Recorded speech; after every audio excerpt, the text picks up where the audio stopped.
Welcome to the Taiwan Outlook. Joining us today is the chairman of the Mainland Affairs Council, Dr. Joseph Wu. Dr. Wu, in addition to the issues we talked about earlier, there is also a list of items you are hoping to strike some sort of negotiation between the two sides. What are issues that you are hoping to see some progress in this coming year? Well, we have started to allow the Taiwanese people to travel freely back and forth in between Taiwan and mainland China. So because of these kinds of exchanges in between the two sides, there are quite a few practical issues that needs to be negotiated in between the Taiwan government and the Chinese government. For an example, there are criminal elements who have been operating in between the two sides of the Taiwan Strait as well. They give us tremendous headache. And they also started to give the Chinese government tremendous amount of headache as well.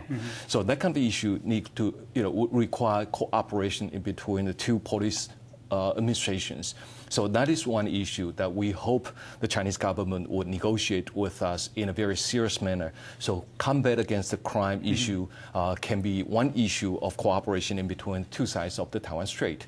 And of course, because of the extensive economic relations between Taiwan and mainland China, there are quite a few items that need to be negotiated as well. The recent argument or the recent discussion of the exchange in between the NT and the RMB is also one issue because the Chinese currency is not a freely convertible currency in the international market. And therefore, in order for the NT to be able to convert into the RMB or for RMB to be able to convert into NT, there requires negotiations in between the two sides of the Taiwan Strait.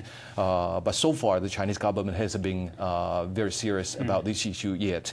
And as I said a little bit earlier, we have about 120 billion US dollars to about 150 billion US dollars of investment in mainland China. And those investments in mainland China are not regularly and legally safeguarded by the Chinese authorities. So that is one issue that we want to negotiate with the Chinese government so that Taiwanese investment in mainland China is protected. And another issue is the double taxation issue. The businessmen operating in the two sides of the Taiwan Strait has been taxed by the Taiwan government, and they also get taxed by the Chinese government. And we have signed quite a few agreements with other countries on this issue. We hope the Chinese government can negotiate with us on this issue as well. There's also another issue that we think that is quite important. That is the financial supervision.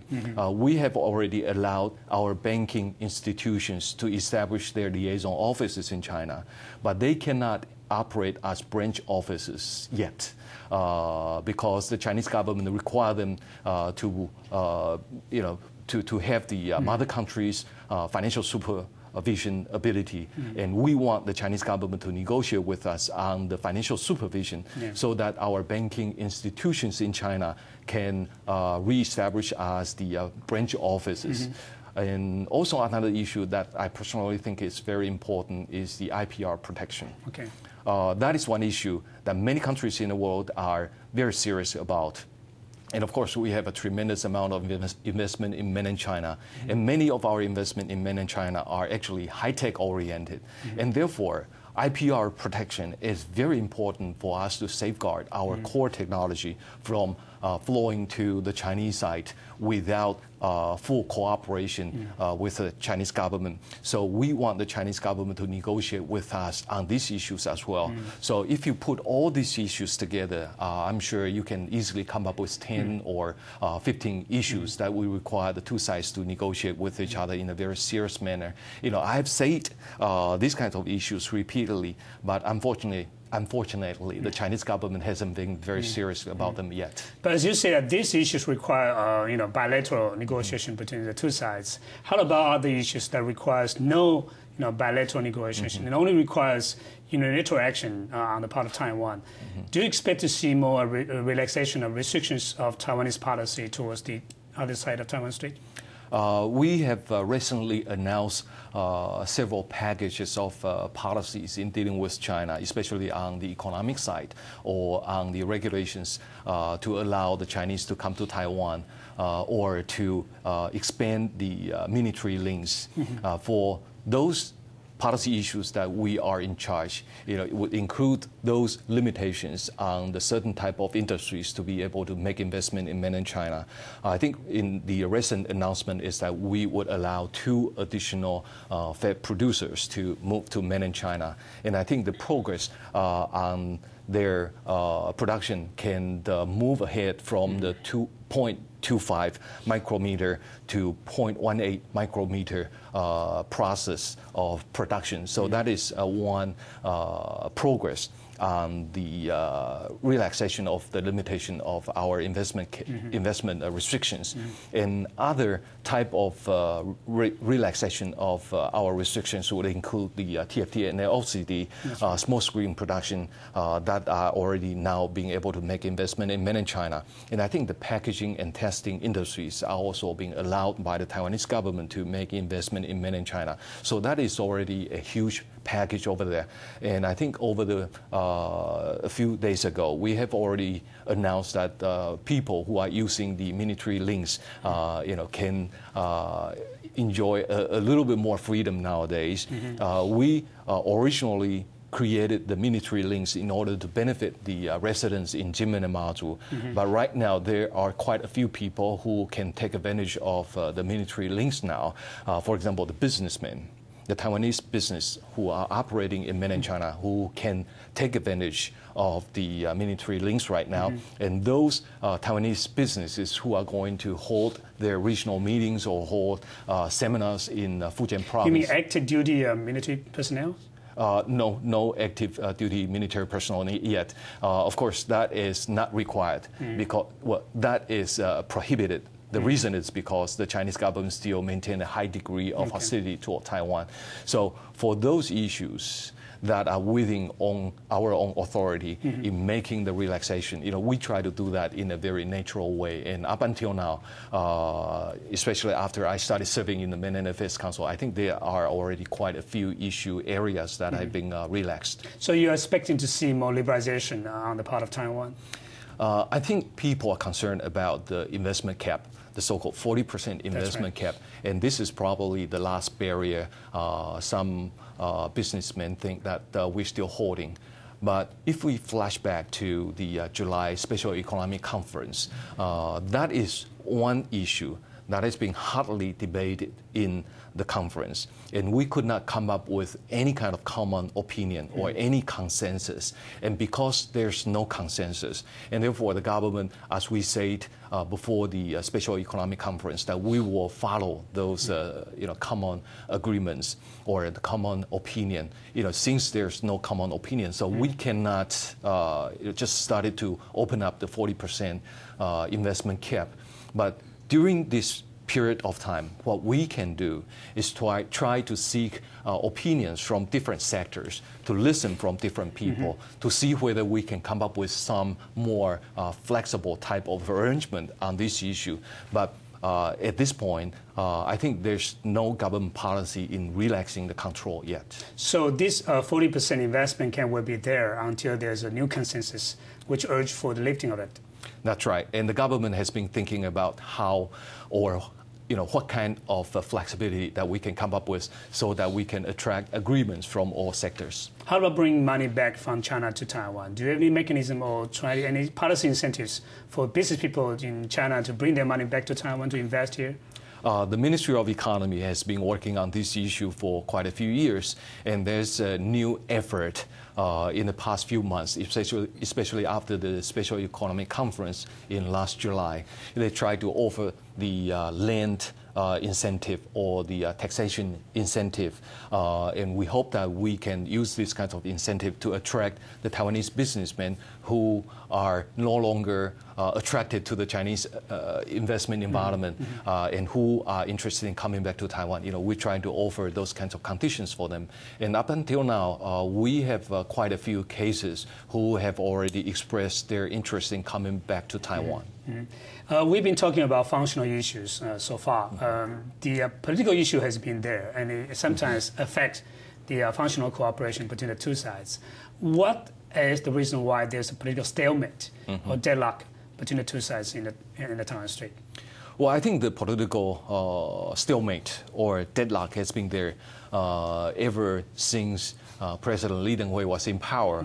After President Chen was elected as the president in Taiwan in March 2000, the Chinese has been offering new conditions. And what they tried to do after the outgoing government at the time, under the former chairman of the Mainland Affairs Council, toasted out the idea of 1992 consensus. But when we try to go back to the old documents that were going back and forth in between the two sides, beginning from the early 1990s, we could not find any consensus. But when the Chinese government is demanding that we have to accept the 1992 consensus, it makes the progress on the political issues very difficult. In fact, what we see from the Chinese side is that they haven't changed their positions on establishing political barriers to prevent cross-strait political dialogues from taking place. They've been demanding that Taiwan has to accept the One China principle. They've been demanding that we need to accept the 1992 consensus. But the reality is that Taiwan is not under China's jurisdiction. And if there's going to be one China, that has to come from the negotiations. And I think demanding the One China principle before any kind of negotiation started is an absolute no-no. Of course, the Taiwanese government, either is KMT government or the DPP government, is simply not going to accept these kinds of precondition. And of course, the 1992 consensus is artificially made concept. And it's not there in 1992. And therefore, insisting that we need to accept the 1992 consensus before they want to talk to us is another non-starter. And I think we understand the difficulties in the cross-strait political dialogues. And at the same time, we also understand the importance for that political dialogues to take place. So what we try to do is to find if there's any flexibility that the Chinese side would accept. For example, in 2004, the president toasted out the idea of 1992 meeting in Hong Kong. And in 2005, the president again elaborated into the 1992 meeting in Hong Kong and the achievement of the meeting. But the Chinese never responded. So under these kinds of circumstances, the political stalemate is going to continue. You have said in public that year 2007 would be the best year for the two sides to kick off some sort of negotiation, especially political talks between the two sides. What make you, reach that kind of conclusion? Well, I don't think political talks is not going to be likely. We have to be serious about this because the Chinese has been demanding that Taiwan accept the One China principle. And as they indicated in the last legal document, that's the communique in establishing the diplomatic relations between China and Chad, it reads very clearly that what they say, One China, is that there's only one China. And the People's Republic of China represent the sole legal government of China, and Taiwan is part of China. So when that kind of condition is still there, it's going to be very difficult, if possible at all, for any political dialogue to take place. But if you look at the past few months or the last year also, we saw several negotiations in between Taiwan and mainland China, including the negotiations on charter flight issue and the negotiation on the tourism issue, and there were also some contacts in between the two sides. So carrying that kind of momentum, we think that 2007 might be suitable for the two sides to expand the negotiations in between the two sides. But I think that kind of momentum is only going to carry until the middle of next year, because after the middle of next year, we're going to be heated up over the election again, whether it's for the legislative election or the presidential election. I think the Chinese side will get hesitant again. So we will take the opportunity of the first half year of this year to try and work out some agreements with China. Finally and briefly, could you tell us, are you pessimistic or optimistic about these cross-strait relations in this coming year?